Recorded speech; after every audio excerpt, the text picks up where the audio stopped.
মধ্যমগ্রাম থানার গাফিলতির কারণে রাত ৩টেই বারাসত কোর্টের রায়দান।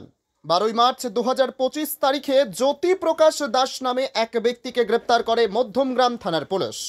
তবে আইন অনুযায়ী গ্রেপ্তার হওয়া ব্যক্তিকে 24 ঘন্টার মধ্যে আদালতে পেশ করতে হয়, কিন্তু মধ্যমগ্রাম থানার পুলিশ তা করতে পারেনি। 17 তারিখ দেরিতে আদালতে পেশ করার কারণে রায়দান পর্যন্ত গড়ায় মামলার শুনানি। জ্যোতিপ্রকাশ দাসের অসুস্থতার কারণে প্রথমে তাকে বারাসত মেডিকেল কলেজ এবং পরবর্তীতে আরজিকর মেডিকেল হাসপাতালে ভর্তি করা হয়, যা গ্রেফতারি প্রক্রিয়া বিলম্বিত করেছে। এক্সিকিউটিভ ম্যাজিস্ট্রেট কোর্টে প্রথমে তাকে পেশ করা হয়, পরে মামলাটি স্থানান্তরিত হয় এসিজিএম কোর্টে। রাত 8টা থেকে শুরু হওয়া মামলার শুনানি রাত 3টে পর্যন্ত চলে।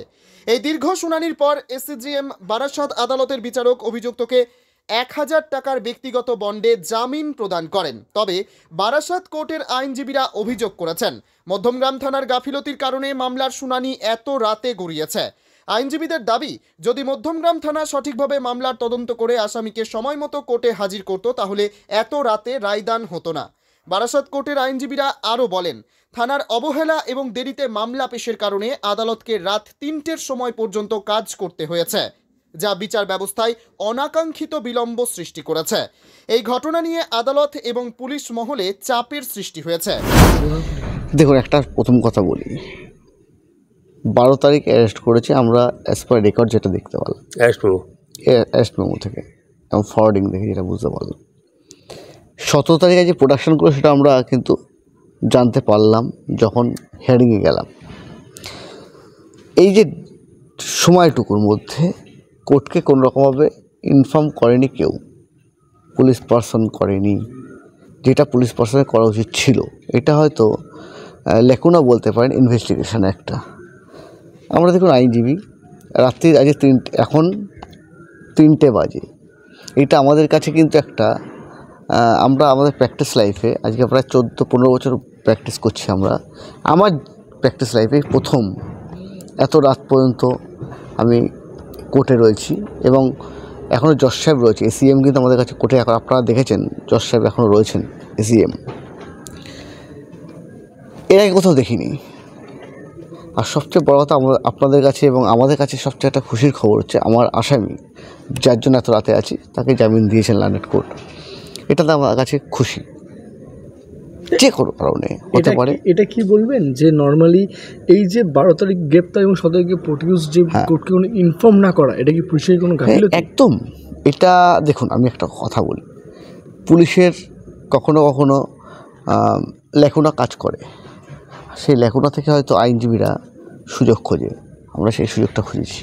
তার এগেনস্টে এতগুলো মামলা রয়েছে, সেখানে একটা মামলার সিডি বা কোনো চার্জশিট করে পুলিশ কোনো কিছু ডকুমেন্ট সাবমিট করতে পারেনি এবং পুলিশের ইনভেস্টিগেশনে এতটুকু কোনো প্রমাণ করতে পারেনি আমার যে ক্লায়েন্ট, তার এগেনস্টে কোনো দোষী এলিগেশন নেই।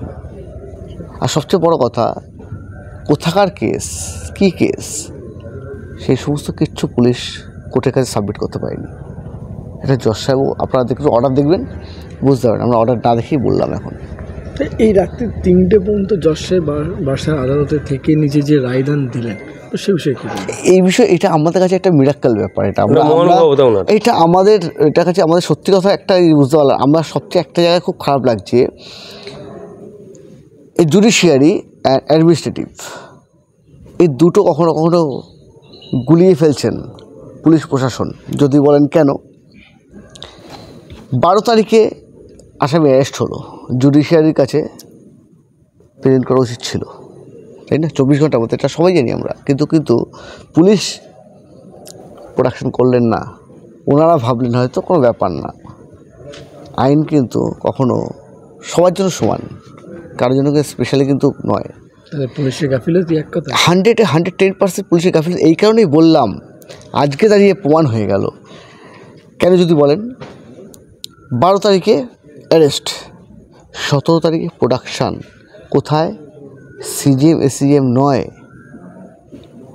সিজিএম এসিএমে করলো না, আন্ডার সেকশন 83 অফ বিএনএসএস নতুন, সেখানে দাঁড়িয়ে পরিষ্কার বলছে, যদি বেলেবেল সেকশানে হয় তাহলে এক্সিকিউটিভ ম্যাজিস্ট্রেটের কাছে সাবমিট করতে পারেন। এমনকি যদি মনে করেন এসপি সাহেব বা থানার বড়বাবু যদি যে থাকেন আইসি বা ওসি, তারা বেল দিতে পারতেন, কিন্তু অ্যাডমিনিস্ট্রেটিভের কাছে প্রোডাকশন করলেন, কোথায়? এক্সিকিউটিভ ম্যাজিস্ট্রেটের কাছে প্রোডাকশন করলেন। এক্সিকিউটিভ ম্যাজিস্ট্রেটের কাছে প্রোডাকশন করলেন এবং এক্সিকিউটিভ ম্যাজিস্ট্রেট কী করলেন? ওনার মনে হলো এটা বেলেবেল সেকশন না। কতটা গাফিলতি ভাবুন! একজন ম্যাজিস্ট্রেট, এক্সিকিউটিভ হোক বা জুডিশিয়াল হোক, ম্যাজিস্ট্রেট তাকে বুঝতে হবে কোনটা বেলেবেল কোনটা নন bailable. NI act 138 is bailable or not, এটা অ্যাডমিনিস্ট্রেটিভ যে এক্সিকিউটিভ মেম্বার, এক্সিকিউটিভ যে অফিসার আছেন, ওনারা জানতেই পারলেন না এটা বেলেবেল অর নট। ওনারা ভয় পেয়ে হোক, যে কারণে হোক, ওনারা এসিএমকে ট্রান্সফার করে জুডিশিয়ারিকে ট্রান্সফার করে দিলেন, যেখানে জুডিশিয়ারি প্রথমে নিতে চাননি কেসটা। কেন নিতে চাননি? যেহেতু ইলিগাল ডিটেনশন 12 তারিখ থেকে 17 তারিখ। মূলত কোন ধারায় মামলা দেওয়া হয়েছিল আপনার? এটা এনআই অ্যাক্ট 138, চেক বাউন্সের একটা কেস, সামান্য চেক বাউন্সের কেস। This is bailable offence, summon procedure. আমার বক্তব্য একটাই, জুডিশিয়ারি আর অ্যাডমিনিস্ট্রেটিভ এখনও অনেক কাঁচা রয়েছে আইনের দিকে, এখনও তাদেরকে অনেক স্ট্রং হতে হবে, নাহলে এই কেস আগে 3টে বলতে চলে না। এটাই আমার মেন বক্তব্য।